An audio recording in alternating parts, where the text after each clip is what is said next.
Is the microphone working? I don't know. Okay. Fuck that shit.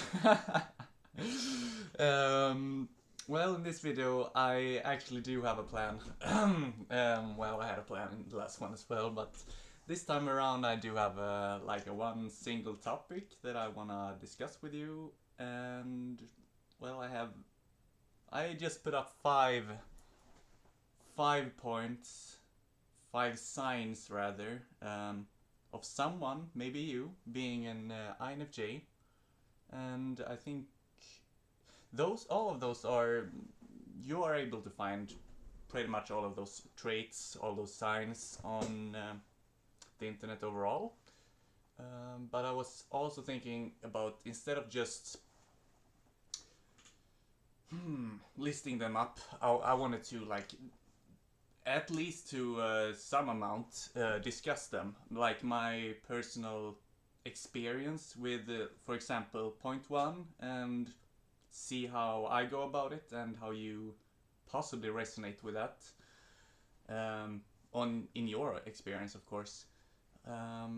So, of course, this is just some of the common traits of an INFJ, because there are so many signs, of course, and you can't tell by 5 signs that you're this or that. But it's I think it's a good lead for anyone to be able to get a clearer view, clearer perspective. And for those who already knows that they are an INFJ, or the person they care about is an INFJ, well, you can just tag along and see how you feel about the way I feel about it. So I have those five signs for someone being an INFJ that I relate to big time, actually, and I want to make a video of it, and we'll see how it goes. The first one is about the fact that you can be both seemingly introverted, like really introverted and introspective even, in some situations, depending on your energy levels. But not only that, it's about your overall mood, and especially the people that are surrounding you, or the people you're with.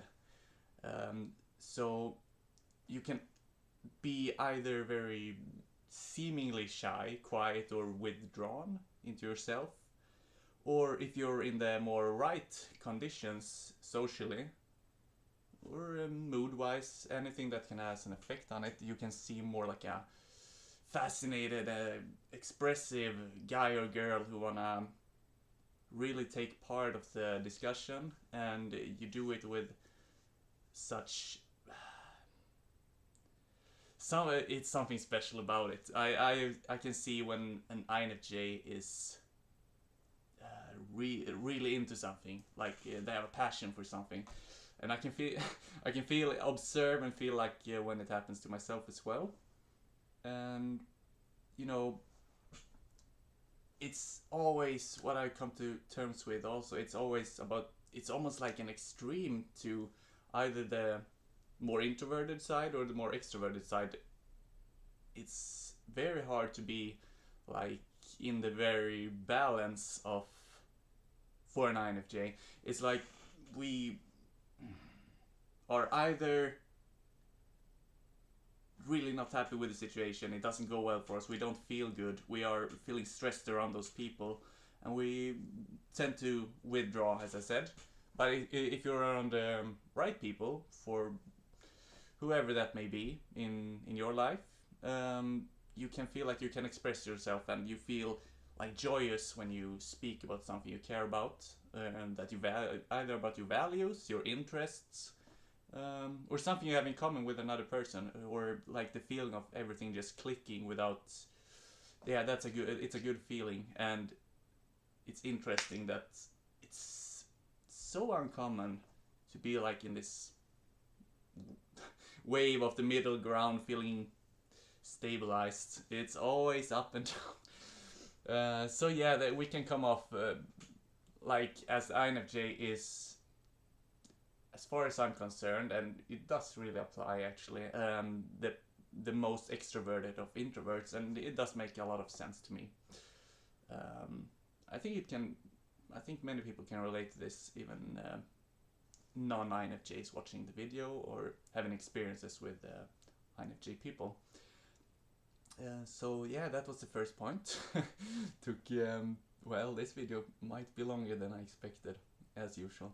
The second sign that you might be an INFJ or someone else might be is that you really care, like you really want to know what's happening to someone, or how you really want to know how something works, or you want to reveal someone to reveal the real feelings about something, not put up this facade that we see so much in this society today. And it's so, you know, when I think about it, it's for me at least, and I think it's for many of you as well, we seek that real, authentic, no lies, no facades up relationship, or at least a connection with people, because it gives us value. And when we don't get that, like when people are seemingly fake or narcissistic, for example, you can't really be the person you want to be when interacting to someone in those cases, and that it can make you uncomfortable. And the whole thing about even socializing, when everyone around you feels like they are like so much on edge when it comes to the real talk, like talking about your values, again, interests, and something you have related to each other. People tend to not go into those deeper and more real conversations with you, and that is something I feel like I withdraw from people when they are more and more now, as I'm more aware of myself spiritually and also personality wise, with MBTI system and studying a lot of philosophy and psychology. I don't see the value in even conversing with a human being if I can't give, if they can't share like what's really inside. I think I wrote down some example of it. Yeah, it's like we want to dig in deep instead of just scratching the surface of a person, because you truly don't get anything out of it if it's not real. It's that simple. I think it's we just want to know what's really happening, the real talk, the real feelings, and to because that's where you can get a real connection and get a real friendship, or a love life, or whatever you're looking for or feeling for. So yeah, I think that's important to us. It like our way of caring has to be validated in a way, not by anyone else per se, but by just having the right people around that you can be yourself with, and they can be themselves around you. I think it's key for us to feel good in life. So there we go. That's the second one. I would say the third one. It's some. I think the last two are really good. But this is supposed. I think it should be mentioned, and I think it's a very, very common thing for INFJs with our FE. And it's I think it's a classic. but it's just so true indeed, because how can I explain this? The INFJs, and I would say INFPs as well, we are somewhat chameleons, as it said over the internet, and I see the truth in that as well, and I can really relate to it. In social situations, we, or maybe not even that, we try to. How much did this? let me have a second here.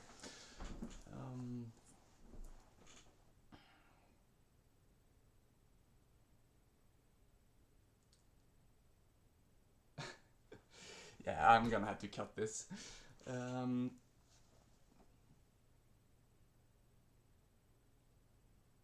Yeah, well, the third part, this one is the third sign of being an INFJ is that you have this chameleon thing to your personality, and that the fact that you always try to, it's not even try, it just happens. You try to be what other people want you to be, or instead of like acting on what you really are.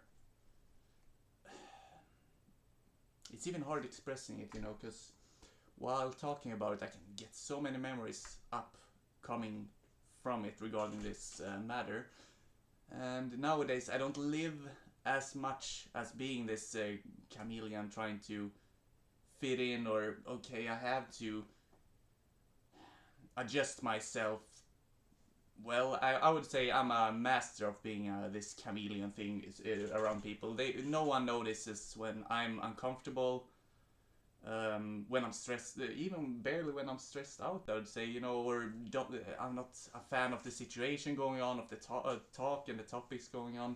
I can still always pull it together to make it seem like I'm okay, or I'm having fun or something. And in a way, for me, it feels like you're being fake if you do this, but at the same time, we do value harmony so much, and the happiness and joy of other people. We just care so much, and it comes back to the second part, that we care so much about other people, and almost tend to detach ourselves from what we want and what we want to talk about, and like to put out our real expression, feelings and thoughts about anything, actually. It's so yeah, this chameleon thing regarding trying to fit in when we don't, like with the majority of people, we don't fit in, if you want to call it like that. We're not normal, and to many people, to many INFJs, they feel like, and I felt it too until like this year, that you're alone in it, you're misunderstood, and no one will ever see the real you, not entirely at least. And that is distressing as well, and that's a word I have much on my head lately when I come to terms with those tough things about both my personality and I would say situations in life. We, like, even from a young age, we feel different from other people, and even if you had a lot of friends, you still don't feel the real connection. It's back to that again, I think. You want that real connection, and you can have like trouble articulating your emotions the way you want to, because of all of this, all of the traits we have that doesn't make us like the common people. So we try to adjust ourselves to be what we're not, and that's the wrong way to go. You should always try to be, or strive to be at least, to be the person you are. You shouldn't try to be someone else. And if you're in a social circle of people where, well, I feel like I have those friends, but I don't really get any value from it, you're not forced to stay in that or those kind of relationships with people. You always have the free will of being yourself and start to explore, learn more about yourself, and in that finding most likely the people that fits you right, because there are people out there that goes along well, either that they are much the same as you or us, or that they get us, like they get us to, and they want to know us. You don't have to set up those, put on that mask of another version of yourself, or the better version of yourself in a situation. It's so unnecessary. It's like a lesson I've learned. I I only am myself now. I don't try anymore. Actually, there are some situations where I have to adjust. Of course, every personality type has to, but I really don't feel a need to be good for like seem good for anyone whom I don't really care about, and obviously they don't fucking care about me either if I can't be myself with them, right? So uh, my recommendation to all of you and to myself even furthermore is just to be yourself, and over time just start to accept that and love yourself for it, because no one else is like you, and you have so many traits and beautiful things about you. You have no reason to try to play someone else's persona or role in this society or this world at all. Just be yourself and come to terms with the fact that you can find joy and happiness in life through that. No, there is no other way to find true happiness and joy in life but being yourself. You have to be yourself. So I think that's a important thing for us INFJs to try to live up to, or maybe change a bit in our lives. At least work at it or have it in mind, because it is so draining. Just imagine yourself the everyday life, all day, every day, going through that. Just be yourself, and you will spare so much energy.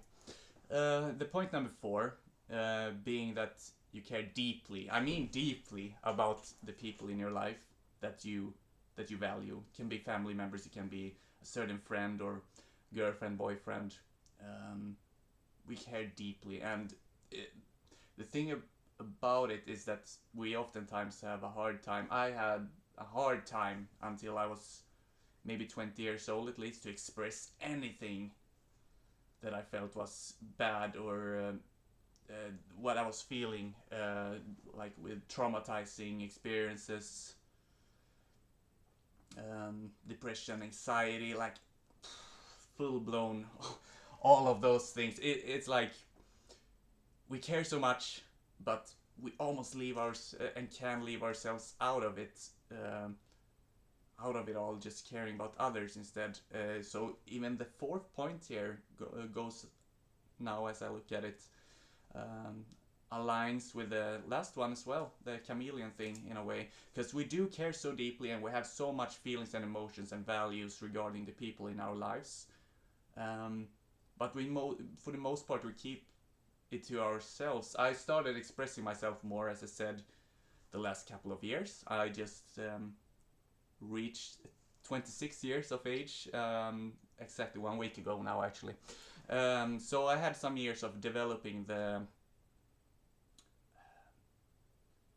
my expression skills, or whatever you want to call it, and the more I've done this, and like the last year and this year, as I woke up spiritually this year, I feel like there, as well as with the 3rd point, there is no need to hold back so much. If you love someone, if you have a certain sentence going on in your mind about something you want to tell someone, something you want to go about, express to someone that they would probably value, and you just want to tell them, but it could seem weak, or you could seem like you're I don't know, why are we really thinking so much about and holding back so much of what we are and what we feel. It is for the first part, it's not healthy. So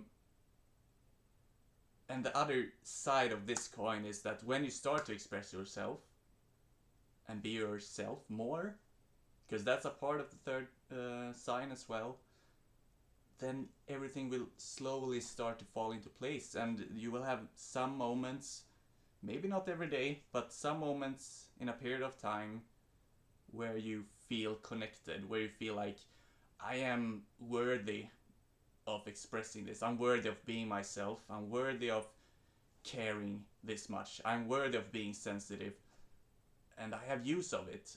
I'm truly beautiful. You can see it in a much grander perspective and grander way, instead of holding back. So the point 3 and 4, the chameleon part and the fact that we care so deeply. It's all about what we are. We are those things, so don't hold back. Don't hold back. At least try to work on it, because I promise, I promise, we have so much to gain from it. I've had so much to gain from it. It has certainly changed my life, I would say. The appreciation and for myself and others grows, and the fascination for life, everything, as you open up those doors to yourself, within yourself, you will get a more clear view of what you truly are, and you will feel so much better pretty much all the time, I would say, in every situation. I was just thinking about any situations where you wouldn't have to gain anything from it. But guys, keep caring deeply. Just do it. It's people will value it for it, value you for it, and of course you will get so much back. You will get so much back from giving. It's always like that. You have to give to get. You can't just expect people to understand or people to open up to you if you aren't. You need to be your authentic self. That's pretty much what I'm getting at. So once again, I have one more sign for if you could be an INFJ, or if someone you know could be an INFJ. So yeah, I will explain this one now, and I would say it's my today's favorite, actually. But yeah, it got kind of messy, this video as well, but I never done something like this before. I had some notes written down on my screen, and it is what it is. I think when I get more clear in this whole process of putting up videos, talking to you guys, I think you will in a pretty fast way see that I do have a lot of insights and smart things to come about, and to help that I'm helping others with. But yeah, first, English isn't my first language. I wouldn't say I'm too good at expressing myself in English. I'm much better at it in the written language than expressing it verbally. So I'm sorry for that, but it will get better as I get more used to this whole thing of doing videos and trying to meet up with myself more. So yeah, it's gonna be good. The point number 5 is, as I said, I think it's my favorite thing, and actually this aligns with past ones too. And this is about, I wouldn't want to call it this word, because those two words, because people use it all the time, but the fact that we despise small talk. Okay, it doesn't have to be this way at all times. We can have some amount of small talk in our lives if it's necessary or so, but in reality we don't find, as well as others, we don't find value in it. And I think, there's so much more than meets the normal eye, like visions, hopes and dreams. Those are the big things, feelings, such, instead of coming back to work on a Monday, one of the other workers there tells you something like, yeah, how was the weekend? And I have to, I could say something like, yeah, it was a good weekend. I ate some it's so ridiculous. I ate some food, and I was at the bar and had so much fun with my friends. Yeah, drinking alcohol is so nice.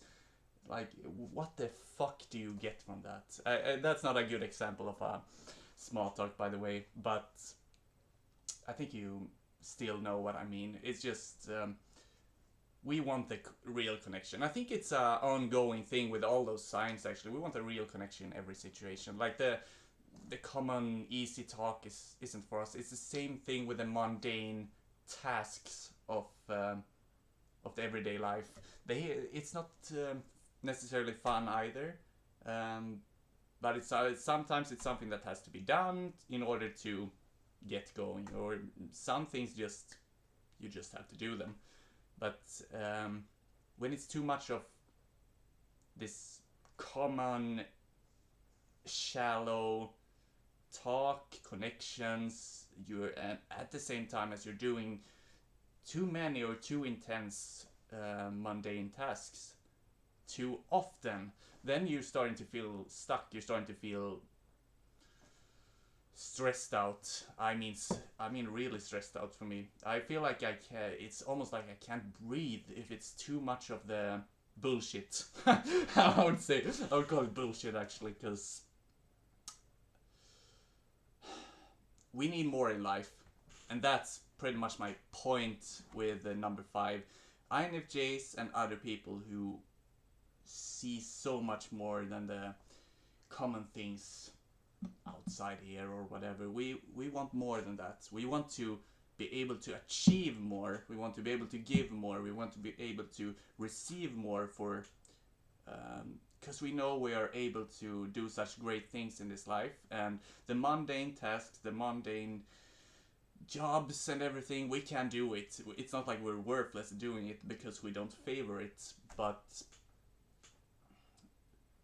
for the most part, and for the most of us, it doesn't give us value. So I think it's important that all of us tries to go about and try to find out, if you don't know it already, what you really desire or what you are destined for, because we have this feeling inside that we know there is more to us, there's more to everything, and we shouldn't hold ourselves back because other people, like 90% of the people, are doing those common things, and that's okay with at least most of them. Most of them are fine doing that, but if you're not, I really recommend you to either find those hobbies, interests, the desires of something that you can do, something that you can achieve and change in this world, or change within yourself or people around you.